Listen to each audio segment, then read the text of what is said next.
You only have to ask a stupid question once. You ask a stupid question, and if you're in a crowd and you ask a stupid question, 80% of the people in the crowd have the same question. They're just too cowardly to ask. But you ask and then someone actually tells you, you never have to ask that question again. You're no longer stupid. What stupid thing am I doing that I could quit doing?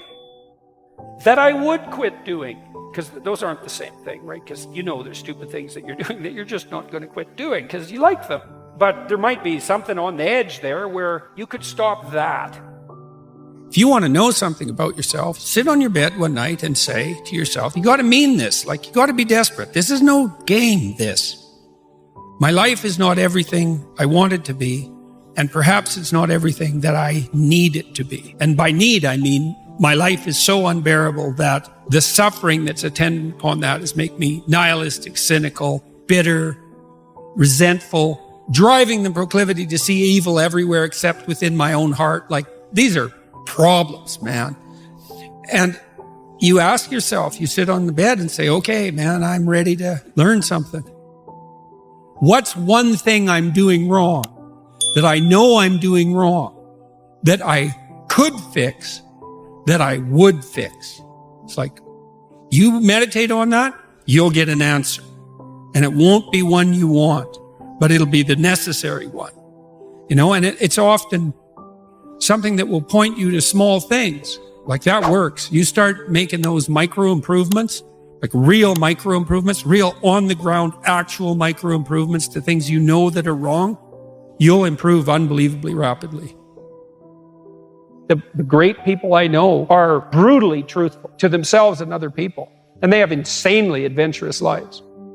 Get rid of everything you say that you only say to impress other people, and just see if you can say what you believe to be true. That's an adventure. That's the thing about the truth, you know? Well, you got to ask yourself, if you're not speaking the truth, who is it that's talking? If you're saying something that you do not believe to be true, it's not you talking.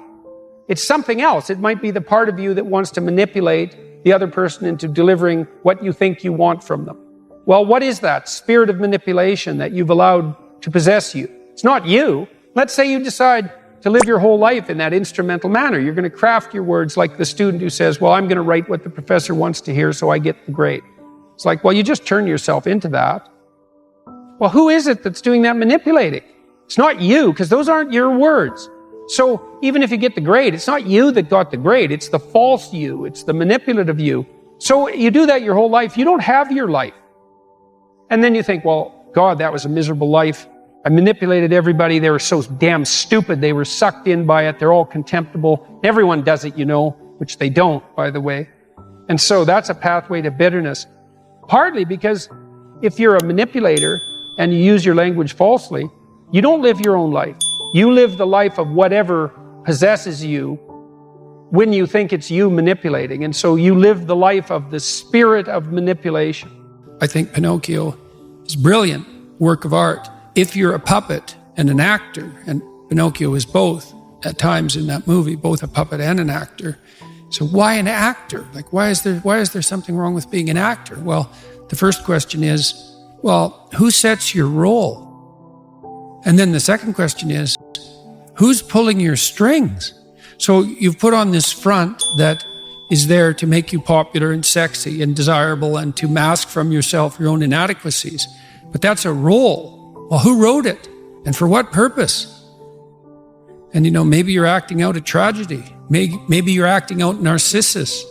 You don't know, because you've put that on yourself in an attempt, in some ways, to deliver to people what they want, or more accurately, to look as though you're delivering to people what they want.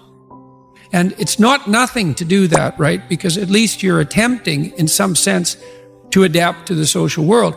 Someone who's really infantile and dependent, someone who's never left home, part of their problem is that they haven't crafted a persona. So you don't want to denigrate it entirely, but it's no substitute for the real thing. And it turns out that not only is what we want from each other the real thing, but that's also the adventure of your life. And so if you aren't truthful, and that means, unfortunately, especially at the beginning when you start to be truthful, it means deeply coming to terms with your inadequacies in humility. So it's very painful. Without that, you don't have the adventure of your life. You have the role that you've acquiesced to.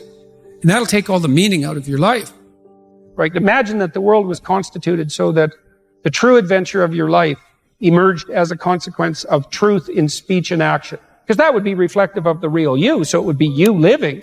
And then imagine that the adventure that would occur if you dwelled in the truth would be so overwhelming that it would justify all the suffering.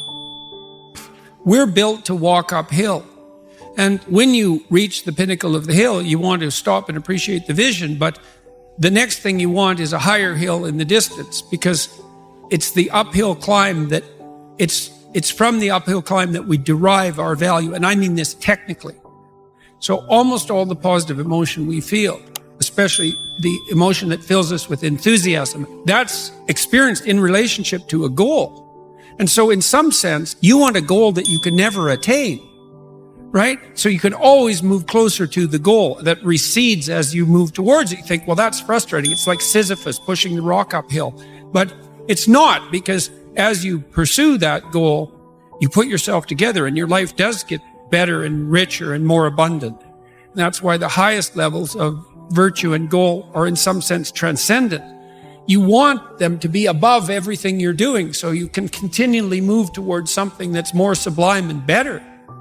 That's what you are. You're here to live, not to sleep.